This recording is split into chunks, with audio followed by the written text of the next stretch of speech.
yang dimuliakan Allah, sidang jamaah Jumat, saya betul-betul berkepentingan mengingatkan, karena ini fakta dan realita, menyedihkan dan miris. Kenyataannya, kejadiannya saya kira di awal sedikit, tidak mungkin banyak, ternyata subhanallah. Bahkan ini menjadi peringatan keras bagi yang menonton di YouTube dimanapun.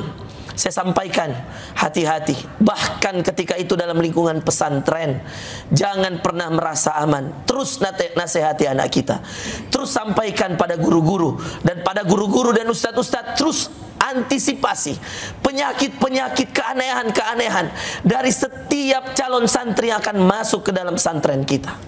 Karena sesungguhnya setiap orang tua yang membawa anaknya ke pesantren mengharapkan anak itu sesuai dengan fitrahnya, sesuai dengan kebaikannya. Maka na'udzubillah jika ada 1-2 anak yang terkena dengan penyakit tersebut, yang belum disembuhkan, lalu kemudian dia merusak saudara-saudaranya, merusak teman-temannya yang ada di pesantren, waliyadzubillah. Dan saudaraku yang dimuliakan Allah, terkhusus juga untuk anak-anak kita yang sedang ber-SMA negeri, SMP negeri, hati-hati. Pergaulan hari ini luar biasa jahatnya. Ada seorang anak yang subhanallah membunuh gurunya, waliyadzubillah. Ada seorang anak yang memukul gurunya, waliyadzubillah. Ada seorang murid yang na'udzubillah menzinahi gurunya, waliyadzubillah. Dan ada seorang guru yang menzinahi muridnya, waliyadzubillah. Hari ini tidak ada yang selamat kecuali orang-orang yang betul-betul menjaga dirinya. Saya nasihatkan diri saya dan semua yang hadir hari ini dengan 3 cara Nabi memerdekakan dirinya dari hal-hal yang seperti ini.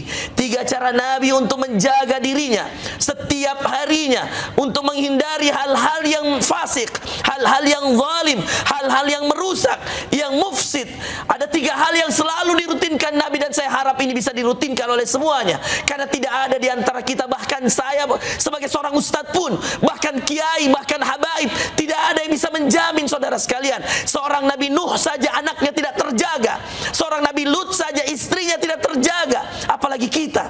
Maka rutinkan 3 amalan Nabi ini setiap hari, saudara sekalian. Saya jamin insya Allah atas izin Allah, Anda dan seluruh keluarga, seluruh orang-orang yang disayangi, dijaga oleh Allah. Yang paling pertama, Nabi tidak pernah meninggalkan zikrul sabah wa zikrul masa, azkarus sabah wal masa. Rutinkan setiap solat subuh, Nabi selalu membaca azkarus sabah wal masa. Kalau hari ini Anda mau baca Hisnul Muslim, silahkan. Al-Ma'thurat silahkan. Zikir pagi petang silahkan. Cari saja, ketik di Google zikir pagi dan petang Rasulullah, buka baca, dimulai dengan ayat kursi, Al-Ikhlas, Al-Falaq, An-Nas. Itu saja sudah subhanallah, maknanya luar biasa. Kul a'udzu birabbin nas, malikin nas, kul a'udzu birabbil falaq, min syarri ma khalaq. Di ujungnya wa min syarri hasidin idza hasad. Di antaranya kita berlindung dari orang-orang hasad. Ditambah dengan a'udzu bikalimatillahi tammah min syarri ma khalaq. Ya Allah, aku berlindung dengan namamu yang sempurna dari kejahatan semua makhluk. Ditambah dengan doa bismillahilladzi la yadurru ma'asmihi syai'un fil ardi wala fis sama' wa huwas samiul alim. Baca Ki Pak, kalau tidak hafal Ki tahu diri Ki. Buka Ki, baca. Jangan nanti sudah masalah baru cari ustaz. Selalu saya sampaikan sama setiap yang datang, sudah baca zikir pagi belum Ustaz? Kenapa tidak pernah baca? Karena belum pernah dapat musibahnya. Jangan nanti dapat musibahnya baru baca. Karena namanya zikir pagi dan petang itu wiqayah, pelindung, pencegah. Jangan sudah terjadi baru mau baca. Nabi tidak pernah tinggalkan Pak. Setiap solat subuh, setelah selesai solat subuhnya azkarus sabah, dan setiap selesai solat asarnya azkarul masa. Rutinkan Ki. Saya selalu rutinkan Pak, demi Allah. Takut saya kalau hari ini saya tidak baca. Kalau lupa, biasa habis maghrib saya baca. Kalau lupa, atau kalau saya ngisi misalkan pagi habis solat subuh, saya baca ketika saya perjalanan pulang ke rumah. Di mobil saya buka, saya baca. Kalau sekelas Nabi saja baca Pak, apalagi kita. Nabi saja pernah disihir, rambutnya pernah disihir, apalagi kita. Wal'iyadzubillah, tsumma liyadzubillah. Lalu amalan yang kedua yang dirutinkan Nabi, tilawatul Quran. Bahkan Nabi mengatakan, barang siapa yang hari ini tidak membaca 100 ayat, tercatat sebagai orang yang ghafil, orang yang lalai. Maka Nabi merutinkan tilawah Al-Quran. Saudaraku, usahakan dalam sehari bacalah 100 ayat Al-Quran. Minimal 100 ayat itu kalau bacaannya surah-surah pendek, Pak, tidak lebih dari 5 halaman atau 2,5 halaman, bahkan 3 halaman. Iya. Bukalah Al-Quran, bacalah, Pak. Itulah petunjuk. Dzalikal kitab la raiba fih hudal lil muttaqin. Itu adalah petunjuk bagi kita. Mintalah pada Allah agar kemudian Allah memberikan pada kita kekuatan untuk bisa terus mengaji. Bagi yang belum bisa mengaji, usia sudah 50 tahun, tahu diri, Pak, sadar diri, mulai cari guru ngaji, datangkan ke rumah. Bahkan saya salut di kompleks saya. Ini ada Pak Kurni dan seluruh teman-temannya. Itu setiap Sabtu Ahad, Pak, kumpul belajar mengaji qiraat. Usianya 60, usianya 55, ada yang sudah pensiunan, ada yang mantan direktur, ada yang komisaris. Tidak malu untuk belajar. Bahagia rasanya melihat orang-orang yang mau kembali pada Al-Quran. Jangan sampai terlambat, wahai anak muda. Bacalah Al-Quran, sumber kebahagiaan, sumber ketenangan, sumber petunjuk, sumber rezeki. Bagaimana bisa baik hidup Anda? Bagaimana bisa baik hidup kita kalau kita jauh dari Al-Quran? Dzalikal kitab la raiba fi hudan. Hudan itu petunjuk, saudara sekalian. Iya. Syifa, penyembuh, obat. Quran, wa nunazzilu minal Qur'ani ma huwa syifa. Kurang apa lagi? Mengapa kita terlalu jauh mencari solusi, padahal solusi kita ada pada mukjizat Nabi kita? Apa mukjizat Nabi kita? Quran. Kenapa Anda belum selesai masalahnya? Kenapa masalah datang bertubi-tubi dan tidak ada jalan keluar? Mungkin ada jauh dari solusi yang Allah telah kasih. Apa itu, Ustaz? Quran. Sesekali bukalah Al-Quran, lihatlah ayat yang kamu baca, buka artinya. Bisa jadi itu pesan dari Allah untukmu.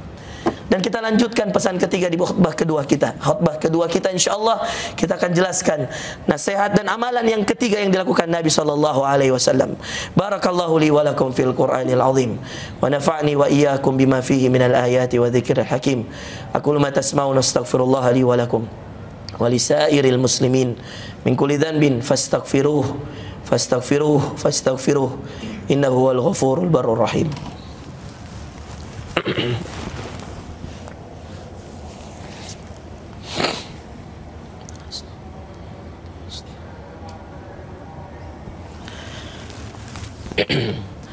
Alhamdulillahi wahdah wassalatu wassalamu ala man la nabiyya ba'dah. Saudaraku, amalan yang selalu dirutinkan Nabi untuk menjaga dirinya adalah ad-du'a ilallah. Selalulah beliau berdoa pada Allah. Tidak ada amalan, tidak ada pekerjaan kecuali beliau pakai doanya. Doa makan beliau baca bismillah. Masuk WC beliau baca Allahumma inni a'udzubika minal khubuts wal khaba'is. Keluar WC biasa beliau mengatakan paling sering dan paling rutin ghufranak. Keluar rumah bismillah tawakkaltu 'ala Allah la haula wala quwata illa billah. Naik kendaraan subhanalladzi sakhkhara lana hadza wa ma kunna lahu muqrinin. Berkaca Allahumma kama hassanta khalqi fasin khuluqi. Memakai pakaian membaca bismillahilladzi kasani hadza wa razaqani. Selesai makan alhamdulilladzi at'amani hadza wa razaqanihi min ghairi. Semua amalannya, mau tidur bismika Allahumma ahya wa amut atau bismika Allahumma ahya wa bismika amut, bangun tidur alhamdulillahilladzi. Jangan remehkan, apalagi terkhusus makan dan masuk toilet. Makan dan masuk toilet. Ya, jangan remehkan. Masuk toilet. Hari ini saudara sekalian, banyak orang lupa berdoa. Padahal doanya saja sudah jelas menunjukkan banyak jin di dalam. Allahumma inni a'udzubika, ya Allah aku berlindung padamu, minal khubusi wal khaba'is. Al khubus wal khaba'is, dari kotoran-kotoran. Khaba'is, jin-jin saudara sekalian. Jelas tempat kumpulnya jin. Toilet-toilet itu. Maka setelah keluar beliau baca ghufranak, ya Allah ampuni kami. Kami baru keluar dari tempat yang banyak jin, tempat yang tidak bisa disebut namamu di dalamnya. Toilet. Baca. Jangan remehkan. Masuk kaki kiri, keluar kaki kanan, jangan remehkan. Kecuali masjid, masuk kanan, keluar kiri. Ini adab-adab yang dicontohkan Nabi untuk melindungi dirinya. Setiap kegiatan Nabi, Bapak Ibu sekalian, sebutkan satu kegiatan, saya bacakan doanya. Turun hujan, Allahumma shayyiban nafi'an. Ya, pakai pakaian, lepas pakaian, pakai pakaian kanan dulu, melepas kiri dulu, pakai sendal kanan dulu Nabi, lepaskan kiri lagi, subhanallah. Ya. Semua diatur Pak. Kenapa? Sampai pada level supaya kita tidak membersamai syaitan, membersamai iblis dalam setiap kegiatannya. Bahkan kalau menguap Nabi tutup. Lalu Nabi bilang, ketika menguap Nabi tutup lalu sampaikan, at-tasa'ubu minasyaiton. Orang yang menguap ketika dia mengantuk itu dari syaitan. Fa idza tasa'aba ahadukum falyughatti. Kalau ada yang mengantuk, tutup sehingga syaitan tidak masuk dalam uapan dia. Subhanallah. Saya berharap 3 ini diamalkan. Zikir pagi petang, mengaji setiap hari minimal 100 ayat, 2 halaman, 3 halaman. Lalu kemudian setiap kali berkegiatan, beraktivitas, jangan lupa berdoa pada Allah Subhanahu wa taala. Hafalkan doa-doa yang diajarkan oleh Rasulullah. Jika Anda masih mengatakan bahwa saya adalah umat Nabi sallallahu alaihi wasallam, jika Anda ingin selamat dunia akhirat, merdeka dunia akhirat dari godaan syaitan, dari penyakit-penyakit yang tidak normal, penyakit-penyakit yang menyalahi fitrah, berlindunglah dengan 3 cara Nabi berlindung setiap hari. Dengan zikir pagi petang, dengan membaca Al-Quran, dan terus berdoa dalam setiap aktivitas. Kita berdoa pada Allah Subhanahu wa taala. Semoga kita semua yang hadir hari ini dijaga oleh Allah, dilindungi oleh Allah dari setiap keburukan-keburukan, dari setiap kezaliman, dari setiap perbuatan-perbuatan syaitan, perbuatan-perbuatan fasik. Allahumma ighfir lil muslimina wal muslimat wal mu'minina wal mu'minat al ahya'i minhum wal amwat innaka sami'un qaribun mujibu da'wat ya qadiyal hajat. Rabbana zalamna anfusana wa illam taghfir lana wa tarhamna lanakunanna minal khasirin. Allahumma inna nas'aluka husnal khatimah. Allahumma inna nas'aluka husnal khatimah. Allahumma inna nas'aluka husnal khatimah. Rabbana taqabbal minna innaka antas samiul alim wa tub alaina innaka antat tawwabur rahim. Allahumma ya Allah ya Rahman ya Rahim, unsur ikhwanana al-mujahidin fi Gaza. Allahumma ansur ikhwanana al-mustad'afin al-mujahidin fi Palestin. Allahumma ansur ikhwanana al-mustad'afin al-mujahidin fi Sudan wa fi Shishan wa fi Burma wa fi Yaman wa fi Afghanistan wa fi Iraq wa fi kulli makan. Allahumma ansurhum ya qawiyyu ya aziz. Allahumma 'alaika bil yahudil ghasibin. Allahumma 'alaika bil yahudil ghasibin. Allahumma 'alaika bihim fa innahum la yujizunak. Ya Allah ya Rahman ya Rahim, jagalah kami semua ya Allah, keluarga-keluarga kami, istri kami, jagalah kami ya Allah dari segala perbuatan maksiat.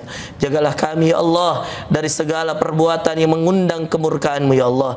Jauhkan kami dari amalan-amalan syaitan, jauhkan kami dari perbuatan-perbuatan iblis, jauhkan kami dari segala perbuatan fasik dan fasid yang merusak ya Allah.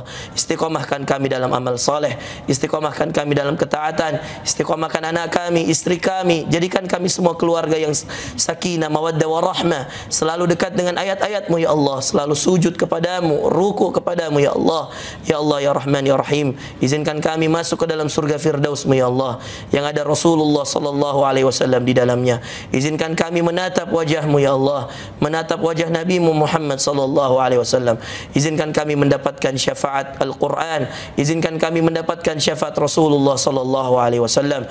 Rabbana atina fid dunya hasanah wa fil akhirati hasanah wa qina adzaban nar. Subhana rabbika rabbil izzati amma yasifun wa salamun alal mursalin walhamdulillahi rabbil alamin. Ibadallah, innallaha ya'muru bil adli wal ihsan wa ita'i dzil qurba wa yanha 'anil fahsya wal munkar wal baghi ya'idzukum la'allakum tadhakkaruna wa la dzikrullahi akbar wa aqimis shalah.